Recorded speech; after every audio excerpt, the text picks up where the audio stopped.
Hey guys, this is currrr14 for a2sng.com. Now we'll get into some games versus this opponent. So we have king 7 off here, we raise it up. I used 42 as a sizing because he wasn't 3-betting much, and my min-raise range is very value heavy against him, so it just gets a little extra money in the pot, and then we don't have to worry about getting 3-bet off our hand.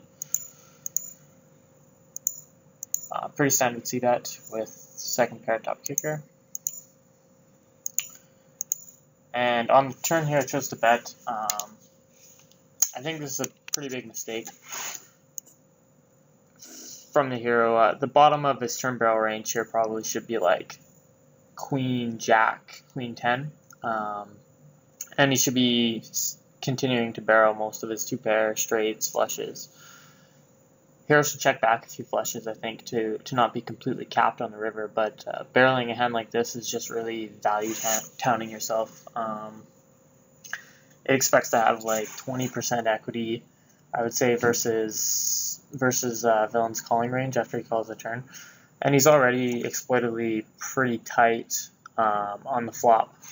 So he's got an even stronger range on the turn, and he had all of his flush draws, some straight draws I got there, and mostly just better hands, and so by the time he's actually calling the turn, he's just way ahead of our range, and this kind of hand should definitely go into your check back range. You're basically turning a made hand into a bluff here for no reason, so this is a pretty costly mistake by the hero in my opinion. And river is just an easy fold.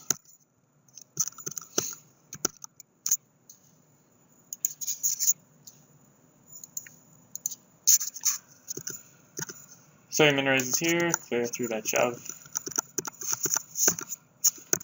and we run good. I think min raising here or limping is good, depending on reads. We have a read that he likes to flat a lot deep and not 3-bet shove much, but he starts to 3-bet shove more around here, so min raising is probably a bit better with this hand against him. Limping is still going to be okay though, because you need some hands to protect your limping range.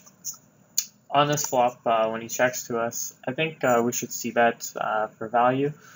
And also, it's nice to have some ace-x in our c-bet range, and we have a backdoor flush draw, so there's going to be a lot of cards on the turn where we pick up draws that'll have high capture factors. And we can also make top pair a lot on the turn, so that our equity of bluffing, essentially, or thin value betting is better because we retain some of that equity on the turn because our queens and aces are clean outs, and we can hit a flush draw too. So I think betting backdoor flush draws on the flop as a c-bet is good because often you can pick up draws, and it's nice to have some ace-x in our c-bet range. So once we c-bet and we get check raised, we can flat here with 2 overs and the backdoor flush draw. We'll just have high enough capture factor, and our implied odds are good enough when we hit a queen or an ace to be calling this sizing. We only need to capture 25% of the pot, and I think we're definitely doing that. And then the turn is just a clear fold.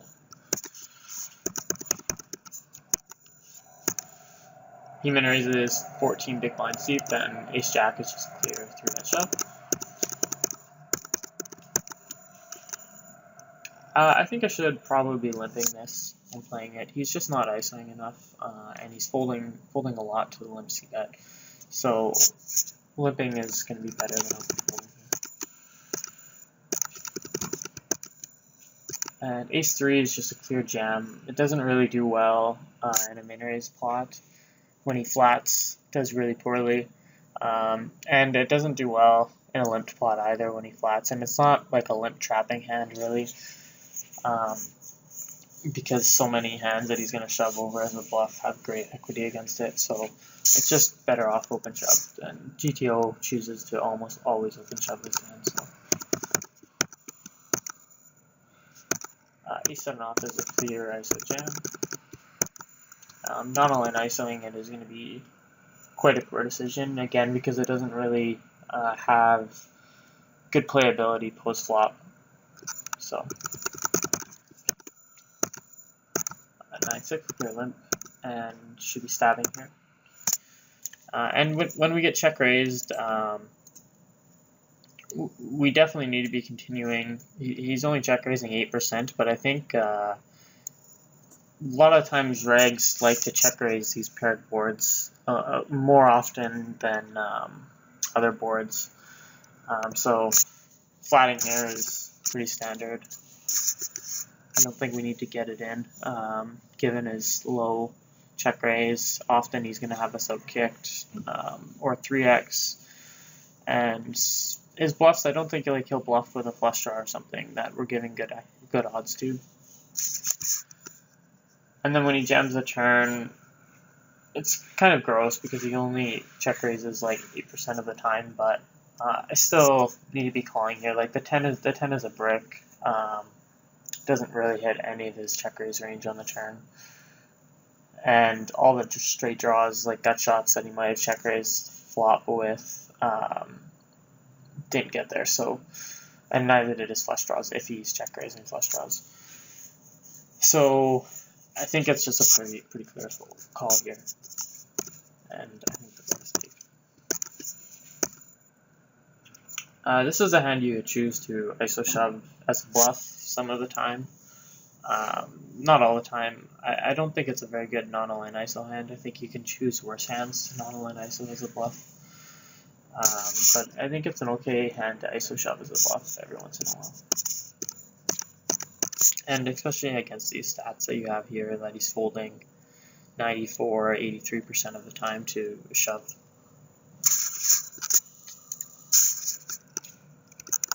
We have pretty solid stats that his limping range is pretty weak at that depth, which means his open shove range is pretty strong. So you should be fairly tight with your call open shove range against him. Jack 3 off is a pretty clear limp, and I think we can just check this back.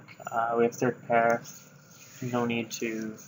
We're not really getting value by betting, and we just want to get to showdowns.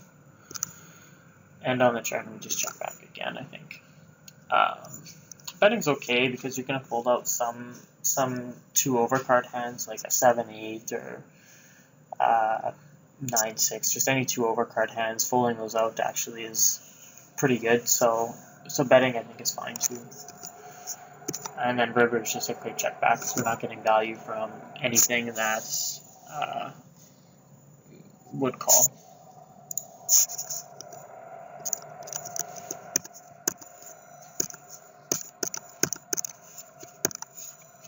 Ace-2 suited here is just a clear jam.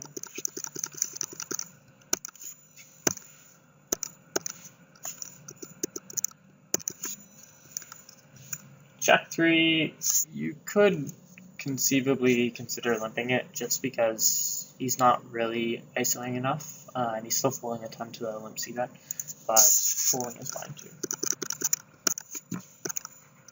And we'd be calling a shove there at the king 2. Again, you could consider limping that hand. And we should be calling with king jack there. This is a clear limp. And fold to the shove. And king queen, you just want to ISO shove. ISOing non-all-in isn't very good. If it was king queen suited and has a bit more playability post flop, it's better to maybe ISO non-all-in sometimes. Queen jack suited or hands like that would be great to ISO non-all-in.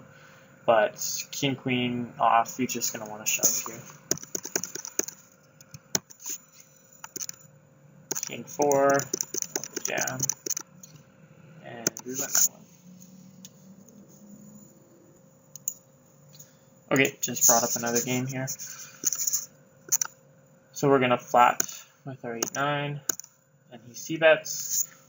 And he c-bets a fairly high frequency at 74%. This is somewhat standard, I guess, amongst regs, but in terms of a GTO perspective, it's way too high. So we c-betting a lot here, and we'll take a look in coffee calcs just to see how wide we should be calling. Most of his c-bet range is just going to be like 2 random overcard to the 4, kind of hands, and they don't really have like a lock on the hand, so values are changing on a board like this on future streets quite often. And in order to keep him indifferent, we need to be calling roughly 60 to 62% of the time to make the EV of bluffing for him equal to the EV of checking back.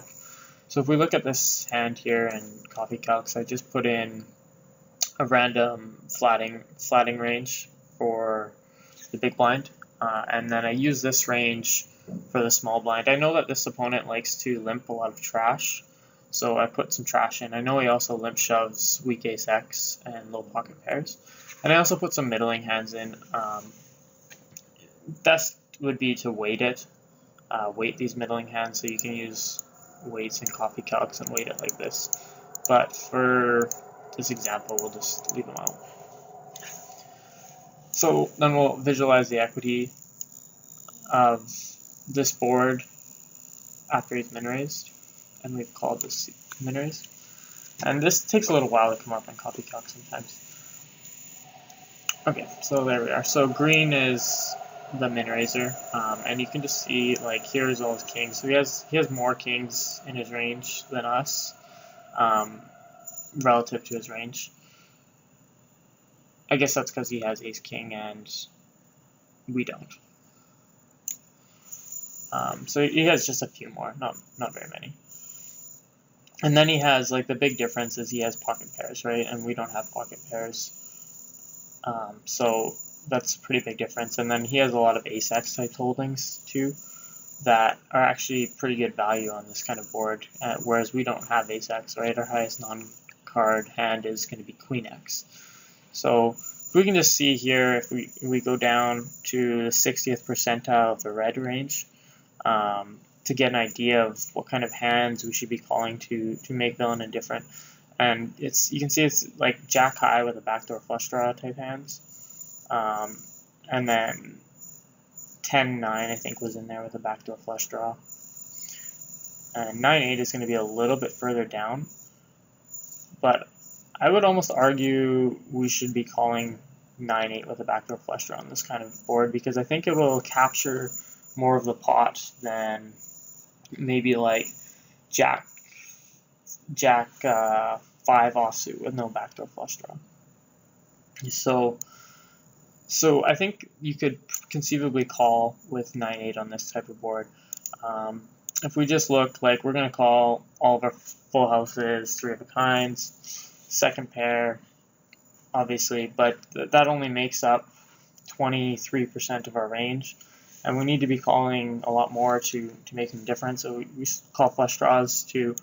And then all the good backdoor flush draws I think you need to be calling. So like even like 8-5, 8-6, 8-7, and the good one card backdoor flush draws too. As well as a couple of no-made queen high hands, Jack 10, Jack 9, 10-9. You should all be continuing on this board, just so that he can't bluff his entire range profitably.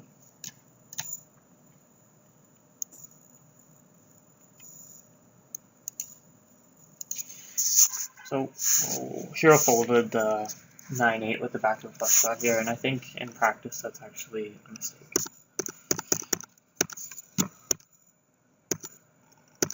Standard min raise with the 8-6 has good playability post flop, because it's going to hit a lot of draws, and draws capture more of their equity